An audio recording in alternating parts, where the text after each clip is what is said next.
কল্পিতাই আপোনালোক সকলোকে পুনৰ এবাৰ কল্পিতা ক্ৰিয়েটিভ কৰ্ণাৰলৈ স্বাগতম জনাইছোঁ আৰু আশা কৰিছোঁ আপোনালোক সকলোৱে বহুত ভালে আছে। আজি একেবাৰে সৰু ভিডিঅ' এটা লৈ আহিছোঁ আপোনালোকৰ ওচৰলৈ আৰু আজি মই আপোনালোকৰ লগত শ্বেয়াৰ কৰিম যে আমি যেতিয়া ফেব্ৰিক পেইণ্টিং কৰোঁ তেতিয়া আমি কোনটো মিডিয়াম কেতিয়া ব্যৱহাৰ কৰিব লাগে নালাগে এই কথাখিনি আপোনালোকৰ লগত শ্বেয়াৰ কৰিম আৰু আশা কৰিছোঁ আজিৰ এই ভিডিঅ'টোৱে অলপ হ'লেও হেল্পফুল হ'ব যিসকলে প্ৰথমবাৰৰ কাৰণে ফেব্ৰিক পেইণ্টিং কৰিব তেওঁলোকক। আৰু ঠিক আছে ফ্ৰেণ্ডছ, আৰু বেছি কথা নাপাতো, এতিয়া বলকচোন চাওঁ। এতিয়া চাওক ফ্ৰেণ্ডছ, ফেব্ৰিক পেইণ্টিং কৰাৰ টাইমত আমি দুই ধৰণৰ মিডিয়াম ব্যৱহাৰ কৰোঁ, মিডিয়াম 1 আৰু মিডিয়াম 2, আৰু এই মিডিয়ামবিলাক এজ এ বাইণ্ডাৰ কাম কৰে। আৰু কেতিয়াবা কি হয়, যেতিয়া আমাৰ কালাৰবিলাক বেছি ডাঠ হৈ থাকে, মানে কালাৰ কৰিবলৈ ইমান এটা সুবিধা নহয়, তেতিয়া আমি এই মিডিয়ামবিলাক ব্যৱহাৰ কৰোঁ। এতিয়া মিডিয়াম 1টো যিটো হৈছে সেইটো মানে আপোনাৰ অলপমান ট্ৰেন্সপাৰেঞ্চি আনিব আপোনাৰ ফেব্ৰিক পেইণ্টিংটোত। ট্ৰেন্সপাৰেঞ্চি মানে কি, অলপ আপোনাৰ কৰিবলৈ সুবিধা হ'ব, কৰিবলৈ পানীৰ ঠাইত আপোনালোকে এই মিডিয়াম 1টো ব্যৱহাৰ কৰিব পাৰে। এই মিডিয়াম 1টোৱে আমাৰ পেইণ্টিংটো ফিক্সো কৰিব, কালাৰ যোৱাটো ভয় নাথাকে।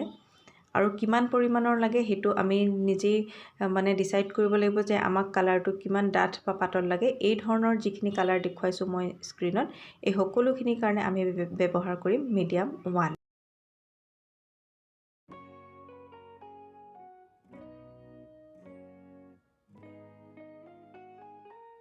এতিয়া চাওক ফ্ৰেণ্ডছ, কেতিয়াবা আমি গল্ডেন কালাৰ কৰোঁ বা চিলভাৰ কালাৰ কৰোঁ। এই ধৰণৰ যিবিলাক কালাৰ, এইখন মই এখন চাদৰ বনাইছিলোঁ, এইখনত মই গল্ডেন কালাৰ কৰিছিলোঁ। চাওক এই ধৰণে পাত পাত ডিজাইন বনাইছিলোঁ। আৰু এনেকুৱা ধৰণৰ যেতিয়া আমি কাম কৰোঁ, ফেব্ৰিক পেইণ্টিং কৰোঁ, তেতিয়া আমি ব্যৱহাৰ কৰোঁ মিডিয়াম 2। এয়া চাওক, এইটো হৈছে মিডিয়াম 2 আৰু মিডিয়াম 2টো অলপমান ডাঠ হয় মিডিয়াম 1তকৈ। আৰু ইয়াৰ ওপৰতে মই এতিয়া দি দিছোঁ পাউডাৰ। এইটো গল্ডেন ডাষ্ট, মেটেলিক ডাষ্ট হয়। এই ধৰণৰ মেটেলিক ডাষ্ট কালাৰ যেতিয়া আমি ব্যৱহাৰ কৰোঁ তেতিয়া আমি মিডিয়াম 2টো ব্যৱহাৰ কৰোঁ। আৰু এইটো চাওক ফ্ৰেণ্ডছ, অলপমান আগৰটোতকৈ ডাঠ হয় আৰু আমি যিমান পাৰি সোনকালে কালাৰখিনি কৰিব লাগিব, কাৰণ বহুত সোনকালে কালাৰটো শুকায়ো যায়। আৰু একেবাৰতে ব্যৱহাৰ কৰিব লাগিব গোটেইখিনি কালাৰ।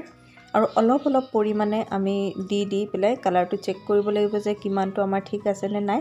খুব বেছি যদি মিডিয়াম ঢালি দিওঁ তেতিয়া কালাৰটো লাইট হৈ যাব আৰু কালাৰটো কিন্তু মানে গল্ডেন কালাৰটো নাথাকিব, তেতিয়া অলপমান কিবা গ্ৰেইছ টাইপ নিচিনা, অলপ লেতেৰা নিচিনা কালাৰটোহে আহিব।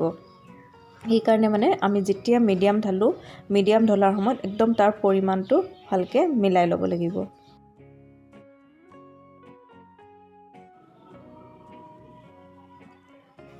আশা কৰিছোঁ আজিৰ ভিডিঅ'টো চাই পেলাই আপোনালোকে ভাল পালে, আৰু যদি ভাল পালে তেতিয়াহ'লে ফ্ৰেণ্ডছ লাইক এটা কৰি থৈ যাব। ঠিক আছে ফ্ৰেণ্ডছ, অহাবাৰ আকৌ লগ পাম এটা নতুন ভিডিঅ'ত, নতুন কাম লৈ আহিম। তেতিয়ালৈকে সকলোৱে ভালে থাকক, সুস্থ থাকক। নমস্কাৰ।